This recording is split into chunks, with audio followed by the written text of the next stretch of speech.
really stunning car. Yes, and we are getting some wind now, so that's great. Right. It's like you get the benefit of being the convertible, but also the benefit of like the hard top because there's that magnesium sheet. So when you're at speed, you don't hear the noise. Exactly. You get the best of both sides. The joy of driving a top open cabriolet and this pleasure of driving a very sporty car of the coupe. A very sporty. All-wheel drive, 400 horsepower, and a very cool roof system. And obviously it's a Porsche. Tell us how business is going. Business is really strong. We had a very nice year, 2013, plus 21% versus 2012. Not bad. By the way, we are not looking only on volume, and this is not our primary focus. We are making sure that we are providing experiences to our customers.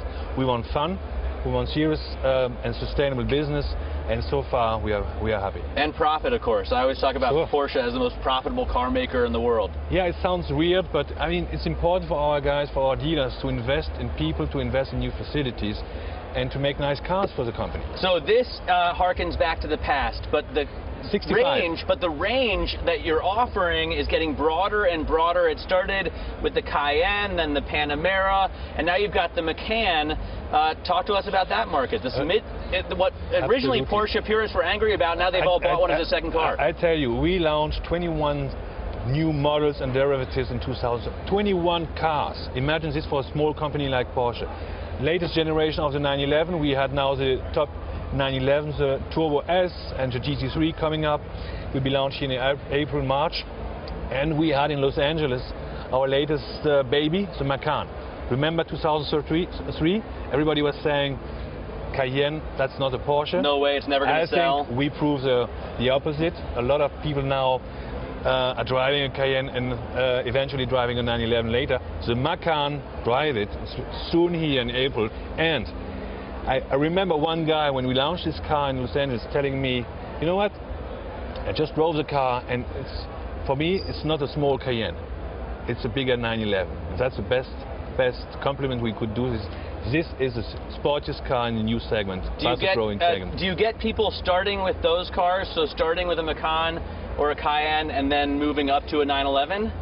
So Macan will definitely touch a new, I would say, younger, more urban population, younger kids and people still a Porsche values. A guy who wants to reward himself, who has worked very hard. And you see this in the economy. The economy is turning green. A lot of people are now getting confidence. They're saying, this is time now again to reward myself. And fortunately, not to show off, but to reward themselves. They're coming back to Porsche. Now they can reward themselves with a new Targa. It starts at about 100 grand, right? Look at this stunning car. It's, I have to say, I think it's the most beautiful Porsche I've seen since the 993. So thank you, Matt. It's a leap forward, obviously, technologically, but it reminds me of the Porsches of my youth. I wonder if people I can see this in your eyes, by the way. Yeah, can you? Yes. I wonder if people who are younger than me, like Deirdre, for example, doesn't remember those 70s and 80s. Will they connect with this car? I mean, last year we celebrated the 50th anniversary of Porsche 911. This car, this concept of the Targa for the first time was launched in '65. So we might do some education to explain what was a Targa. Yeah. But let's listen. I mean, we have a lot of people who ordered the car 30 years ago when they were 7 or 8 and now taken to delivery today. That's Porsche.